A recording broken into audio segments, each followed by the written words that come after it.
Now, this story, Kopanong Local Municipality in the Free State has also joined in the lawsuit against the Jagersfontein Dam mine. A mine dam wall collapsed on Sunday, killing at least one person and leaving over 300 others homeless. Several people are still unaccounted for.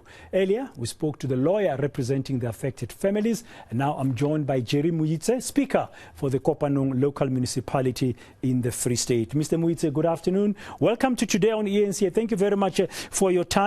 According to the lawyer Andries Nkome, the lawsuit that's being pursued, that is being put together, includes, of course, the municipality. What are you as a municipality seeking? What kind of relief or compensation are you seeking from the diamond mine? Yeah, good afternoon, sir, and good afternoon to all your viewers. Yeah, indeed, as you would recall that in any disaster, there is potential damage to your infrastructure, your roads, your sewer networks, your electricity supply, your water supply. It's absolutely devastation, and municipalities spend millions of rands building this infrastructure. So yeah, definitely we are pursuing this matter, and we would like the mine to compensate the municipality for the damages to its infrastructure. Any figure you have in mind, how much compensation you would be seeking to get from the mine? It runs into millions of, hundreds and millions of rands, because just the oxidation ponds have been filled by the mud. Your sewer network, if it spills over, even the affected areas or areas that have not been affected, like your town, they will also then immediately have sewer problems. So therefore, the damage is massive. It will definitely run into millions. Yeah, the lawyer, Mr. Andries Nkome, is he representing the municipality as well? Yes, definitely, because we don't want to have too many lawyers. Yeah, you don't want to have too many lawyers. Okay, sorry to cut you there. You're thinking there?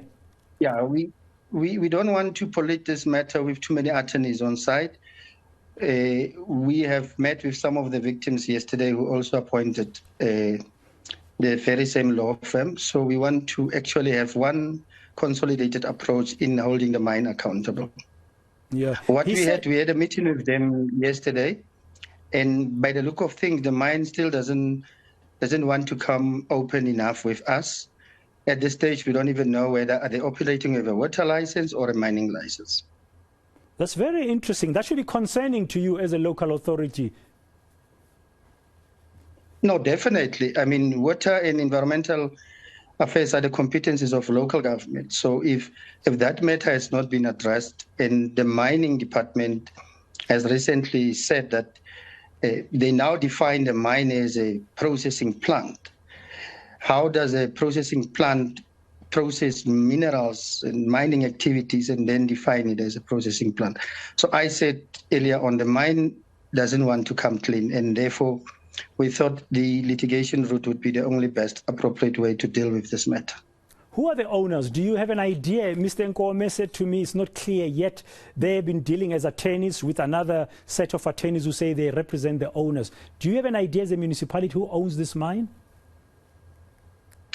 In the past 10 years, in fact 12 years, the mine has been changing ownership from time to time. And we have been told that recently the mine now had another new owner who is apparently from Dubai, but we've never met them. But the management remains the same people who started in 2010. Okay. So, Mr. Nkome, the lawyer told me that the mine, the people they're dealing with, might be prepared to put an offer on the table, a kind of an olive branch, going towards an out-of-court settlement. An out-of-court settlement would mean that your relief is satisfied. Would you welcome a reasonable out-of-court settlement, or are you going to push for litigation? No, the primary aim of the municipality is to provide services. And anything that hampers that constitutional right of the municipality, we will have to challenge it. But if there is reasonable prospects to believe that the mine will negotiate in good faith, therefore there cannot be a problem why our attorneys would not consider settling out of court. Yeah. What are the main lessons for you as a Kopanong local municipality coming out of this disaster? Yeah, it really needs us to go back to the drawing board. It needs us to be more proper and rigid in terms of our law enforcement, because if we knew 10 years ago that this mine is not a mine operating as a mine, we would have long time ago set our inspectors there to close that mine. But because there was this court challenge that the minister also have reiterated, there was confusion about under whose jurisdiction does the mine actually falls. Only now with the disaster that we get more clarity to say, actually this mine falls within the ambit of the municipal jurisdiction and the bylaws of the municipality. Therefore, we now will take full charge of what happens going forward. I was on site earlier on. The situation is beginning to stabilize. The mayor is meeting the community now to give a feedback to them. So we hope and trust that we will try to restore their lives to normality in a very short space of time, because we've seen history has told us that these disasters can have long-term devastation on communities and the infrastructure, including even the environment.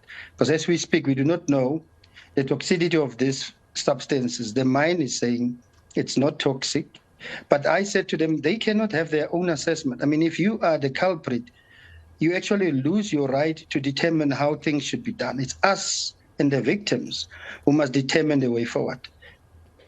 So should we anticipate that as a municipality, for all those operations that fall under your jurisdiction, you're going to now adopt a zero tolerance in terms of compliance? No, absolutely. Absolutely. We've already met with the management team to instruct them to set up with the district a team that will work closely in ensuring that there is compliance at that mine. Thank you very much, Ndate Moitse. He's, of course, the speaker, that's Jerry Moitse, speaker for the Kopanong Local Municipality in the Free State. I mean, giving us more insights into our breaking story this afternoon, the fact that the community and the municipality, both using the same set of attorneys, are going to be, that's the Posa Lutz attorneys, are going for a legal suit. They're going for the litigation route. Though, according to the lawyer, Andries Nkome, a little bit earlier here on today, the mine, if they might be putting an offer on the table, it will be considered. But if it's not satisfactory to all parties included who've been really devastated by this dam collapse, they will pursue litigation.